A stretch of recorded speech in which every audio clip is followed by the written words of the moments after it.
तो अस्सलाम वालेकुम। तो कैसे हो आप लोग?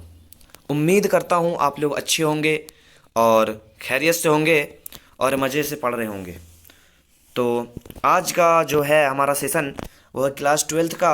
चैप्टर नंबर कितना है? 15 करेंगे। और इसका नाम है बर्क कलीसा। क्या नाम है? बर्क कलीसा। और ये नज़्म है। और कैसा नज़्म है मैं बता दूं आपको। ये ज़रीफ़ाना नज़्म है। देख लो, यहाँ बता रहा हूँ, ये ज़रीफ़ाना नज़्म है। कैसा नज़्म है? ज़रीफ़ाना नज़्म है। और इनके मुसन्निफ़ का जो नाम है अकबर इलाहाबादी। क्या नाम है? अकबर इलाहाबादी। तो याद रखें, जैसा कि मैं हर वीडियो में बोलता हूँ कि ये जो पेज होती है इंपॉर्टेंट होती है, याद रखने की चीज़ें होती है, तो इससे रिलेटेड सवाल बनती है एग्जाम में। तो चलते हैं पहला सवाल की तरफ बिना देरी किए। तो पहला सवाल है आपका, दरबार अली और बर्क कलीसा किस शायर के मशहूर नज़में हैं? किस शायर, जो कौन से शायर हैं उनके मशहूर नज़में हैं, यहाँ पूछ रहा है। तो A B C and D में राइट ऑप्शन क्या होगा? ये इसका राइट ऑप्शन मैं बता दूं आपको, अकबर इलाहाबादी होगा। क्या होगा? बी ऑप्शन राइट ऑप्शन हो जाएगा आपका, अकबर इलाहाबादी। ठीक है, चलते हैं दूसरा सवाल की तरफ। दूसरा सवाल है हमारा कि ये मज़ाहिया और है रबाइयों के लिए कौन मशहूर है? मज़ाहिया रबाइयों के लिए जो है वो कौन मशहूर है? तो A B C and D option में राइट ऑप्शन क्या है मैं बता देता हूँ आपको। राइट ऑप्शन हो जाएगा अकबर इलाहाबादी। क्या हो जाएगा? अकबर इलाहाबादी। बी ऑप्शन राइट ऑप्शन हो जाएगा आपका, अकबर इलाहाबादी। तो चलते हैं दूसरा सवाल, तीसरा सवाल की तरफ। तीसरा सवाल है कि मुस्तकबिल और मदरसे अलीगढ़ किसकी नज़में हैं? ये जो है इस नाम से नज़म लिखा हुआ है, तो वो किसकी नज़में है ये पूछ रहा है। तो A B C and D में राइट ऑप्शन हो जाएगा आपका, किसकी नज़में है? अकबर इलाहाबादी की नज़में है। ठीक है, तो डी ऑप्शन राइट ऑप्शन हो जाएगा अक्सर अकबर इलाहाबादी के। चलते हैं अगला सवाल की तरफ। अगला सवाल है हमारा, चौथा सवाल बोलता है कि अकबर इलाहाबादी कहाँ पैदा हुए थे? अकबर इलाहाबादी तो थे, वो कहाँ पैदा हुए थे? तो वो इलाहाबाद में पैदा हुए थे। कहाँ पैदा हुए थे? इलाहाबाद में। ए ऑप्शन राइट ऑप्शन हो जाएगा आपका, इलाहाबाद में। चलते हैं दूसरा सवाल। अगला सवाल है हमारा कि पांचवा सवाल बोलता है कि अकबर यहाँ कब पैदा हुए थे? बताना है आपको, इसलिए बताना है। तो A B C and D में राइट ऑप्शन क्या होगा ये आपको बताना है। तो कब पैदा हुए थे तो मैं बता दूं आपको, 1845 या 1845 या 1846। डी ऑप्शन 16 नवंबर 1845 या 46 रहे, तो आप मारना 45 रहे या 46 रहे, कोई भी इस एक पे मार देना। ठीक है, तो चलते हैं अगला सवाल की तरफ। अगला सवाल है हमारा, अकबर का इंतकाल कब हुआ था? अकबर का जो इंतकाल हुए थे वो कब इंतकाल हुए? ठीक है, तो ये सवाल पूछ रहा है कि कब उनका इंतकाल हुआ। तो A B C and D में राइट ऑप्शन क्या होगा ये बताना है। तो इसका हो जाएगा राइट ऑप्शन 1921 में उनका इंतकाल हुआ था। 9 सितंबर 1921 ईस्वी को उनका इंतकाल हुआ था। तो चलते हैं अगला सवाल की तरफ। अगला सवाल है हमारा, सातवां सवाल बोलता है कि अकबर है, अकबर के वालिद का नाम क्या था? क्या है? अकबर इलाहाबादी तो थे, उनको प्यार से लोग क्या बोलते थे? अकबर बुलाते थे। तो उनका ही बोल रहे कि जो अकबर का वालिद का नाम था वो क्या था। तो A B C and D में राइट ऑप्शन क्या होगा ये आपको बताना है। तो इसका आपको नहीं, मैं बताता हूँ अभी, तो याद कर लो आप लोग। ठीक है, तो इसका राइट ऑप्शन हो जाएगा तफस्सुल तफस्सुल हुसैन। क्या नाम है?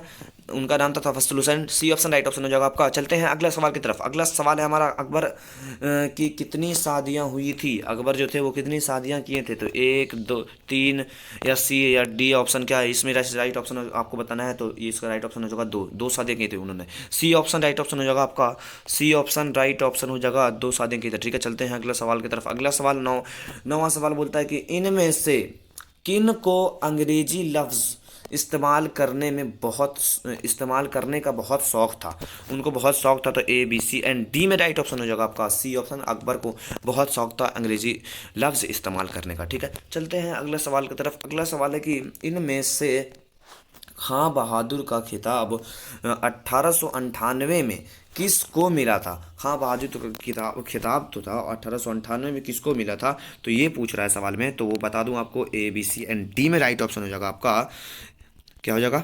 अकबर को मिला था। किसको मिला था? अकबर को। ठीक है, अगला सवाल की तरफ चलते हैं। अगला सवाल हमारा, एक मिनट, 10वां सवाल है ना? हाँ, अकबर को मिला था। चलते हैं 11वां सवाल की तरफ।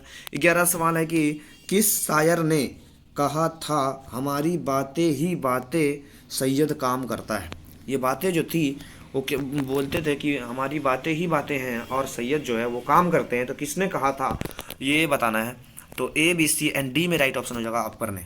किसने कहा था? अकबर ने। ठीक है, चलते हैं अगला सवाल। 12 सवाल है हमारा, बोलता है कि अकबर ने हाई कोर्ट की वकालत का इम्तिहान कब पास किया था? हाई कोर्ट एंड डी में राइट ऑप्शन क्या हो जाएगा आपको? ए ऑप्शन 1873 में, ठीक है, एक मिनट, 1873 में, ठीक है, याद रखें आप लोग। चलते हैं अगला सवाल की तरफ। अगला सवाल हमारा 13 सवाल बोलता है कि अकबर इलाहाबादी किस सन में हज किए थे? वो हज बने थे, किस सन में हज बने थे? तो A B C and D में राइट ऑप्शन क्या होगा ये बताना है।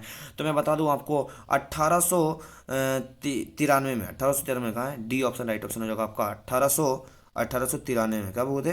1893 में, ठीक है। तो चलते हैं अगला सवाल की तरफ। अगला सवाल हमारा 14 सवाल बोलता है कि अकबर इलाहाबादी किस तरह की शायर थे? वो किस तरह के शायर थे? तो जरीफाना शायर थे। कैसे थे?